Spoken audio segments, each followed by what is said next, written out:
Quaid Azam, Part 19.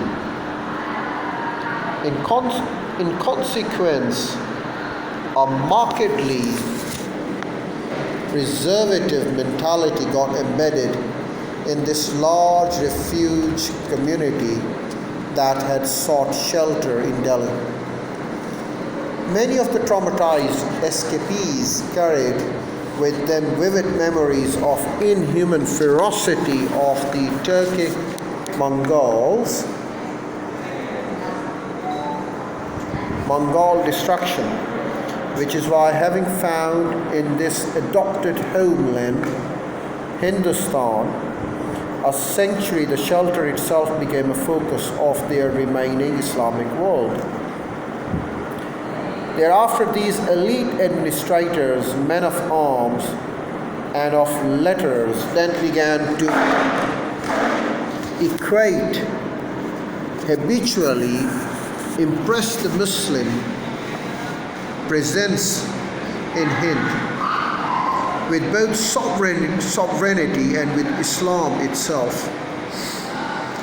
And Hind, as it has always done, gave sanctuary, but not all of itself. For then that latent nationalism, call it Indian or Bharatiya or Hindu, whatever you will, begin to assert itself. Well, I beg your pardon, late Jaswant Singh. The term Hindu was in fact given by the British in the 19th century, and when you talk about the Delhi Sultanate, the Hindu term was not there. So you can coin these words today, but you could not coin those words in the Delhi Sultanate era. Same goes to some of the other terms being used here as well. So I continue.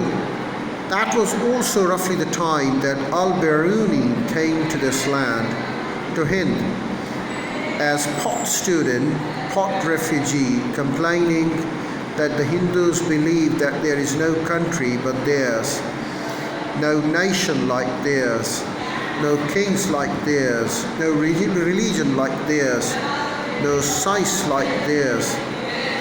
They are haughty, foolishly vain, self-conceited, and stolid.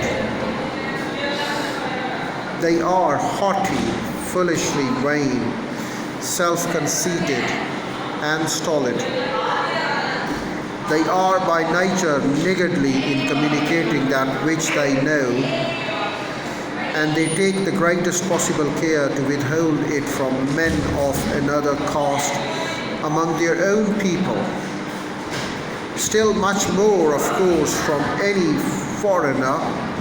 Little wonder that thereafter this separation of invader from the invaded Muslim from the Hindu began to permeate our social consciousness and fabric.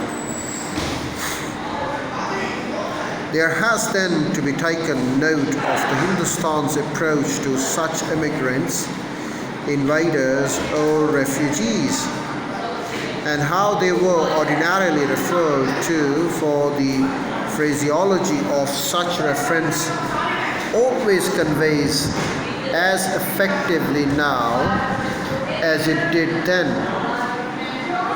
either acceptance, rejection, or a kind of tolerant indifference, or illustrate haki, nigger, Hun, Chink, or whatever. From the 8th to the 14th centuries, reference to these aliens was not so much by their religion as by their linguistic or national identity. For example, more typically and more often as Turk, Turkuska, Khorasani, or Irani, or Arab, etc., and then as the Malaka, or an outsider, or an alien. This word was not originally pejorative term of rejection. It came to be considered interpreted only much later.